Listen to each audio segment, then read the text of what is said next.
તારીખ હતી 7 એપ્રિલ 2026. જગ્યા હતી મધ્યપ્રદેશના ધાર જિલ્લાના કોંડીખેડા ચરણ ગામની. રાતના લગભગ 2 વાગ્યા હતા. આખું ગામ ઊંઘમાં હતું. અચાનક એક મહિલાની હૃદય કંપાવી દે તેવી ચીસોએ રાત્રિના સન્નાટાને ચીરી નાખ્યો. ચીસો સાંભળતા જ આસપાસના લોકો દોડીને તે ઘરની બહાર પહોંચી ગયા. ઘરમાં પ્રવેશ કરતા જ લોકોની આંખો ફાટી ગઈ. એક રૂમમાં એક મહિલા હાથ પગ બાંધેલી હાલતમાં જમીન પર પડી હતી, જ્યારે બીજા રૂમમાં તેનો પતિ લોહી લુહાણ હાલતમાં બેડ પર પડ્યો હતો. પરિવારની ચીસો અને આસપાસના લોકોની ભીડ વચ્ચે આખું ગામ હચમચી ગયું. સવાર થતાં જ તે મહિલાનો વિડીયો સોશિયલ મીડિયા પર વાયરલ થઈ ગયો. વિડીયોમાં તે રડી રડીને આખી રાતની ભયાનક ઘટના વર્ણવી રહી હતી. વિડીયો જોઈને હજારો લોકો ભાવુક થઈ ગયા અને આરોપીઓને કડક સજા કરવાની માંગ ઉઠી.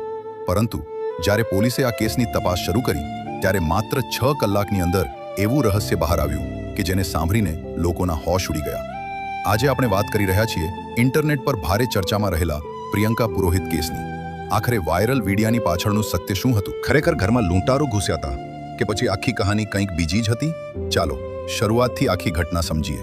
આ સમગ્ર ઘટનાની શરૂઆત વર્ષો પહેલા થયેલા એક બાળ લગ્નથી થઈ હતી.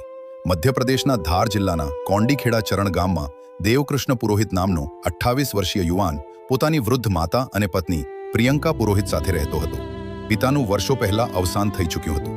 દેવકૃષ્ણ મસાલાના વેપાર સાથે સંકળાયેલો હતો. ખાસ કરીને મરચાના પાવડરના વ્યવસાયમાં તેને પોતાના પરિશ્રમથી સારી એવી ઓળખ બનાવી હતી. ગામ અને આસપાસના વિસ્તારમાં તેની છબી એક શાંત, મહેનતુ અને સૌમ્ય સ્વભાવના યુવાન તરીકે હતી. બીજી તરફ પ્રિયંકાના લગ્ન માત્ર 15 વર્ષની ઉંમરે દેવકૃષ્ણ સાથે કરાવી દેવામાં આવ્યા હતા. તે વિસ્તારમાં બાળ લગ્નનું ચલણ હોવાથી આ લગ્ન થયા હતા. જો કે લગ્ન પછી તે તરત જ સાસરે રહેવા આવી નહોતી. લગભગ 22 વર્ષની ઉંમરે તે કાયમી રીતે પતિના ઘરે રહેવા આવી હતી. બધું સામાન્ય લાગતું હતું, પરંતુ કોઈને ખબર નહોતી કે થોડા જ સમયમાં આ પરિવાર પર દુઃખનો પહાડ તૂટી પડવાનો હતો. 7 એપ્રિલ 2026ની રાત્રે રોજની જેમ આખો પરિવાર સાથે જમ્યો અને પછી પોતાના જ રૂમમાં સૂવા ચાલ્યો ગયો. એક રૂમમાં દેવકૃષ્ણ પોતાની પત્ની પ્રિયંકા સાથે હતો, જ્યારે બીજા રૂમમાં તેની માતા અને બહેન જ્યોતિ સૂઈ ગયા હતા. રાત્રે લગભગ 2 વાગે અચાનક જોરદાર ચીસો સંભળાઈ. દેવકૃષ્ણની માતા અને બહેન ઊંઘમાંથી જાગી ગયા અને અવાજ તરફ દોડ્યા. એટલામાં પડોશીઓ પણ ત્યાં પહોંચી ગયા. રૂમમાં પ્રવેશતા જ બધાના પગ નીચેથી જમીન સરકી ગઈ. પ્રિયંકા જમીન પર હાથ પગ બાંધેલી હાલતમાં પડી હતી. લોકોએ તરત જ તેને મુક્ત કરી અને પૂછ્યું કે આખરે શું થયું. રડતા રડતા પ્રિયંકાએ જણાવ્યું કે રાત્રે 3 થી 4 લૂંટારૂ ઘરમાં ઘૂસ્યા હતા. તેમણે બંને પતિ પત્ની પર હુમલો કર્યો. તેને બાંધીને બીજા રૂમમાં પૂરી દીધી અને ધમકી આપી કે જો બૂમ પાડશે તો તેના પતિને મારી નાખશે. પ્રિયંકાના કહેવા મુજબ દેવકૃષ્ણે લૂંટારુઓનો વિરોધ કર્યો હતો અને એ દરમિયાન તેના પર જીવલેણ હુમલો કરવામાં આવ્યો હતો. આ વાત સાંભળતા જ લોકો બીજા રૂમમાં દોડ્યા. ત્યાં રૂમનો તમામ સામાન વેરવિખેર પડ્યો હતો અને બેડ પર દેવકૃષ્ણ લોહી લુહાણ હાલતમાં પડ્યો હતો. લોકોએ તેને જગાડવાનો પ્રયાસ કર્યો, પરંતુ કોઈ જવાબ મળ્યો નહીં. ત્યારે ખબર પડી કે દેવકૃષ્ણનું ઘટના સ્થળે જ મોત થઈ ચૂક્યું હતું. આ દ્રશ્ય જોઈને વૃદ્ધ માતા અને બહેન રડી પડ્યા, જ્યારે પ્રિયંકા પણ પતિના મોતનો શોક વ્યક્ત કરતી જોવા મળી. સવારે લગભગ 4 વાગે સમગ્ર ઘટનાની જાણ રજોડા પોલીસ સ્ટેશનને કરવામાં આવી. હત્યા અને સંભવિત લૂંટ જેવા ગંભીર ગુનાને ધ્યાનમાં રાખીને police, forensic team, dog squad અને સાયબર સેલ લીકડ સેલની ટીમો તાત્કાલિક ઘટના સ્થળે પહોંચી ગઈ. બીજી તરફ પ્રિયંકાનો રડતો વિડીયો સોશિયલ મીડિયા પર ઝડપથી વાયરલ થઈ ગયો. વિડીયોમાં તે આખી રાતની ઘટના વર્ણવી રહી હતી અને આસપાસના લોકો તેને સાંત્વના આપી રહ્યા હતા. લોકોમાં ભારે આક્રોશ જોવા મળ્યો અને આરોપીઓને ઝડપી પકડવાની માંગ ઉઠી. પોલીસે પણ કોઈ વિલંબ કર્યા વગર તપાસ શરૂ કરી. ઘટના સ્થળનું બારીકીથી નિરીક્ષણ કરવામાં આવ્યું. દેવકૃષ્ણના મૃતદેહને પોસ્ટમોર્ટમ માટે મોકલવામાં આવ્યો.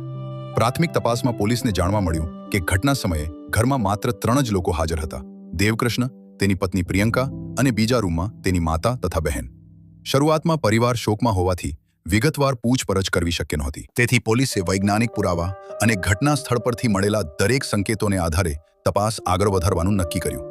જ્યારે પ્રિયંકાની ફરી પૂછપરછ કરવામાં આવી, ત્યારે તેણે ફરી એ જ વાત કહી કે 4 જેટલા લૂંટારૂ ઘરમાં ઘૂસ્યા હતા. તેઓ ઘરેણાં અને રોકડ રૂપિયાથી માંગતા હતા. દેવકૃષ્ણે વિરોધ કરતા તેના પર ધારદાર હથિયારથી હુમલો કરવામાં આવ્યો. ત્યારબાદ તેને બીજા રૂમમાં લઈ જઈ હાથ પગ બાંધી દેવામાં આવ્યા અને ધમકી આપવામાં આવી કે જો તેને બૂમ પાડી તો તેના પતિને મારી નાખવામાં આવશે. પ્રિયંકાનું નિવેદન સાંભળ્યા બાદ શરૂઆતમાં બધાને લાગ્યું કે આ એક સામાન્ય લૂંટ અને હત્યાનો કેસ છે, પરંતુ ઘટના સ્થળ પરથી મળેલા કેટલાક પુરાવા પોલીસને સતત એક અલગ જ દિશામાં ઇશારો કરી રહ્યા હતા અને માત્ર થોડા જ કલાકોમાં તપાસે એવો વળાંક લીધો જેણે આખી ઘટનાની દિશા જ બદલી નાખી. પોલીસે જ્યારે તપાસ શરૂ કરી ત્યારે એક પછી એક એવા ખુલાસા થયા કે આખો કેસ જ પલટી ગયો. શરૂઆતની તપાસ સૌપ્રથમ પોલીસે પરિવારના સભ્યોની પૂછપરછ શરૂ કરી. તપાસમાં જાણવા મળ્યું કે પ્રિયંકા પુરોહિતના લગ્ન માત્ર 15 વર્ષની ઉંમરે દેવકૃષ્ણ સાથે થયા હતા. તે વિસ્તારમાં નાની ઉંમરે લગ્ન કરવાની પરંપરા હોવાથી આ લગ્ન થયા હતા. લગ્ન બાદ પ્રિયંકા તરત સાસરે રહેવા આવી નહોતી. લગભગ 22 વર્ષની ઉંમરે દેવકૃષ્ણ તેને પોતાના ઘરે લઈ આવ્યો હતો અને ત્યારથી બંને સાથે રહેતા હતા. પ્રિયંકાની કહાની પોલીસ પૂછપરછ દરમિયાન પ્રિયંકાએ જણાવ્યું કે રાત્રે પરિવારના બધા લોકો જમીને સૂઈ ગયા હતા. મધરાતે 3 થી 4 અજાણ્યા લૂંટારાઓ ઘરમાં ઘૂસી આવ્યા. તેઓ પૈસા અને દાગીનાની માંગ કરી રહ્યા હતા. દેવકૃષ્ણે વિરોધ કર્યો તો લૂંટારાઓએ તેમની સાથે મારપીટ શરૂ કરી અને ધારદાર હથિયાર વડે હુમલો કર્યો. પ્રિયંકાના કહેવા પ્રમાણે તેણે વિનંતી કરી કે ઘરનો તમામ કિંમતી સામાન લઈ જાઓ, પરંતુ મારા પતિને છોડી દો. પરંતુ તેના કહેવા મુજબ લૂંટારાઓએ તેની વાત ન માની. પછી તેને બીજા રૂમમાં લઈ જઈ હાથ પગ બાંધી દીધા અને ધમકી આપી કે જો ચીસ પાડશે તો તેના પતિને મારી નાખશે. પ્રિયંકાએ જણાવ્યું કે લગભગ અડધો કલાક પછી લૂંટારાઓ જતા રહ્યા અને ત્યારબાદ તેને મદદ માટે બૂમો પાડી. તેનો દાવો હતો કે લૂંટારાઓ 50,000 રૂપિયા રોકડા અને અંદાજે 3 લાખ રૂપિયાના દાગીના લઈ ગયા હતા. શરૂઆતમાં પોલીસ માટે આ નિવેદન તપાસનો આધાર બન્યું.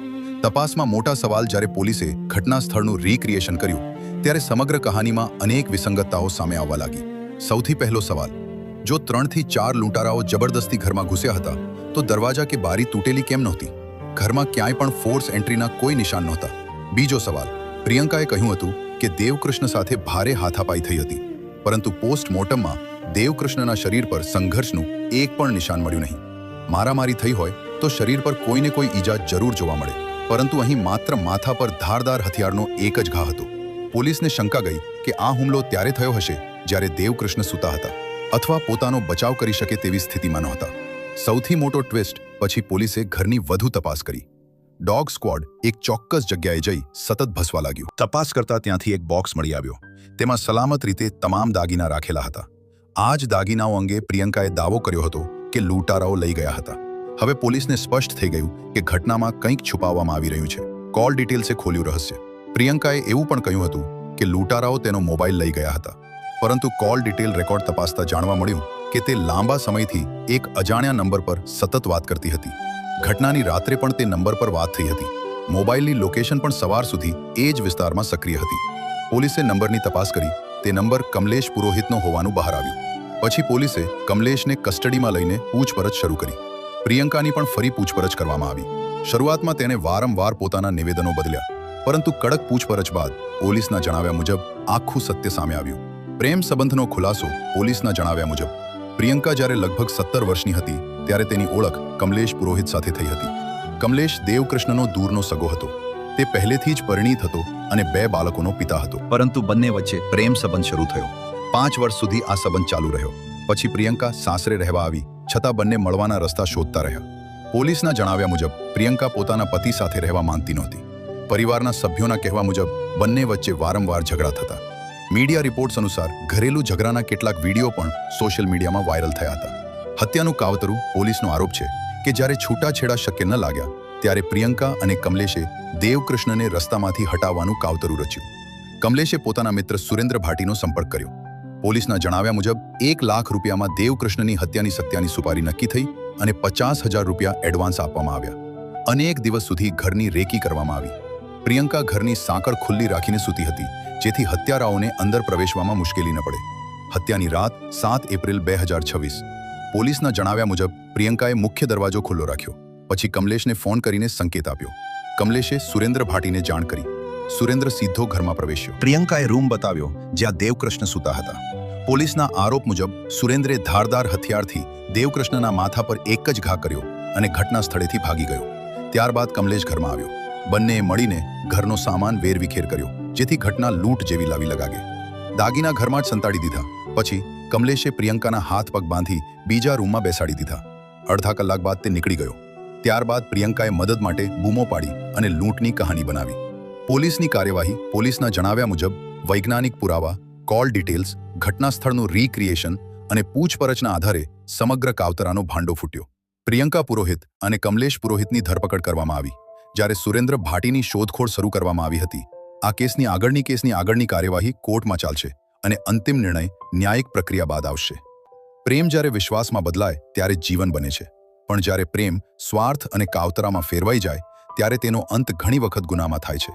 આ કેસ વિશે તમારું શું કહેવું છે? તમારો અભિપ્રાય કોમેન્ટમાં જરૂર જણાવશો. આવી જ સત્ય ઘટનાઓ અને ક્રાઇમ સ્ટોરી જોવા માટે નમસ્તે ગીરને સબસ્ક્રાઇબ કરવાનું ભૂલતા નહીં.